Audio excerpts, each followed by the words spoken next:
Video is to show you how to create an assembly of your two whistle parts in Autodesk Inventor. The first step is you'll need to go to Tools, Application Options, and make sure that this section here is ticked. So place and ground first component at origin. Tick that, press apply and close. That will mean that the first component that you bring in will be pinned in place, and then other parts move up to it, and that's an important thing to do with an assembly.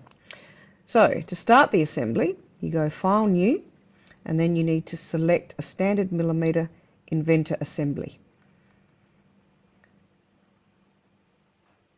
Then you need to go to Place and you select the first component. Now in this case my whistle is positioned backwards, so I can modify that by moving the view cube, and then if I click on that corner, this actually allows me to see the side of the whistle and assemble it a little bit better.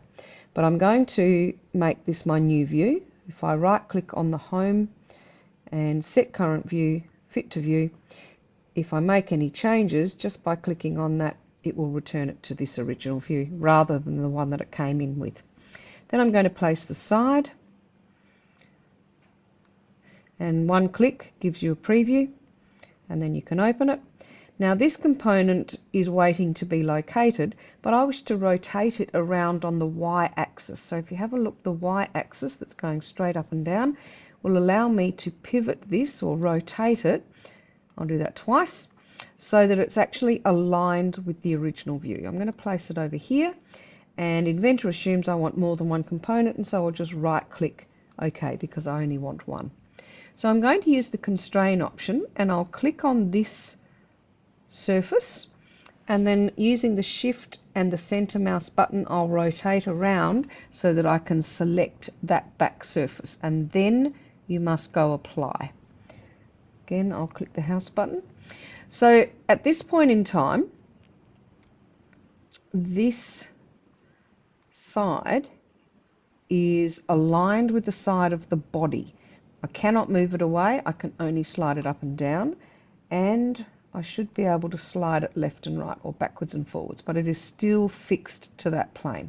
So the next thing we want to do is constrain some other parts. So for example, I can select a flat surface.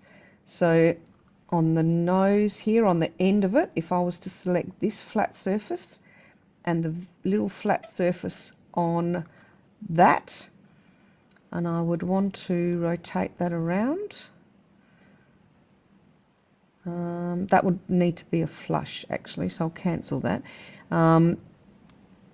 Flush that surface, that was the mistake I made there,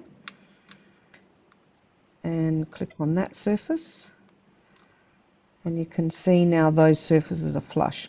So the mate constraint I would describe as if you wanted to put glue onto two surfaces that need to touch. So mate will make them touch, and flush will line something up. So now I can only move that up and down. I cannot drag it forwards because the front two parts are flush, and this surface inside here is flush. So now I need to level it either along the top here or along this edge. There's a number of ways that I could do it, but in this case I'm going to constrain. I'm going to mate that particular edge right there, and if I rotate around a little bit, I'm going to rotate and select that edge, and they have now got together.